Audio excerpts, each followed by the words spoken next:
দর্শক, আজ জাতীয়বাদী শ্রমিক দলের পক্ষ থেকে শ্রমিক সমাবেশের আয়োজন করা হয়েছে।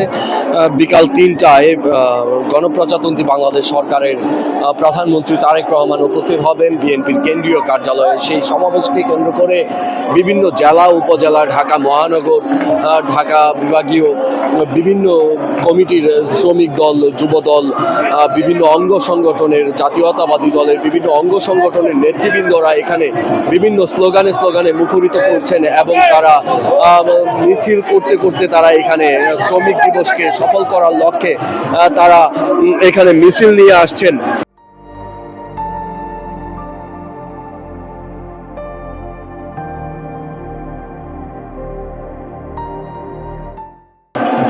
অসংখ্য আপনাদেরকে যদি বলি, একদম পুরো নয়াপল্টন যেই কেন্দ্রীয় কার্যালয়টি আছে সেই কেন্দ্রীয় কার্যালয়ের সামনে থেকে কাকরাইল মোড় হয়ে যেই অবস্থান রয়েছে সেখানে হাজার হাজার নেতাকর্মী এখানে উপস্থিত হচ্ছেন।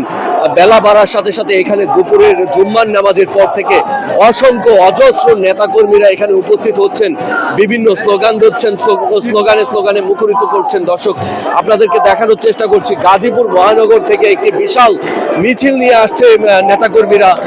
তারা জুড়ে করতালি দিচ্ছেন এবং বিভিন্ন স্লোগান দিচ্ছেন। আমরা যদি আপনাদেরকে দেখাই একটু, এখানে গাজীপুর মহানগর শ্রমিক দলের পক্ষ থেকে একটি বিশাল বড় একটি মিছিল নিয়ে আসছে এবং বিভিন্ন ধরনের ফ্ল্যাগার্ড হাতে তাদের স্লোগান দিচ্ছে, মুখরিত করছে। নয়াপল্টনের যে কেন্দ্রীয় কার্যালয়টি আছে সেই কেন্দ্রীয় কার্যালয়টিতে হাজার হাজার নেতাকর্মীর ঢল নেমেছে।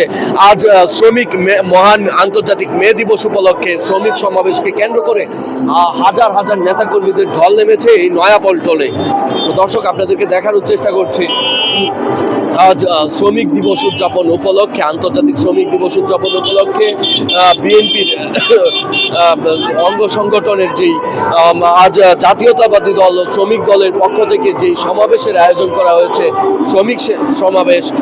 শ্রমিক সমাবেশকে কেন্দ্র করে জেলা উপজেলা বিভাগীয় মহানগরের পক্ষ থেকে অসংখ্য খণ্ড খণ্ড মিছিল এখানে এসে জড়ো হচ্ছে।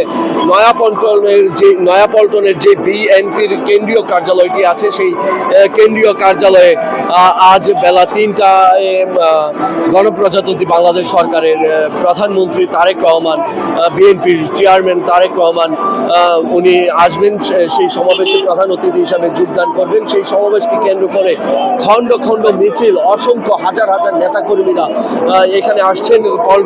নয়াপল্টনে কেন্দ্রীয় কার্যালয়ে হাজার হাজার নেতাকর্মীদের ঢল নেমেছে বলা চলে। এই ছিল সর্বশেষ পরিস্থিতি নয়াপল্টন থেকে।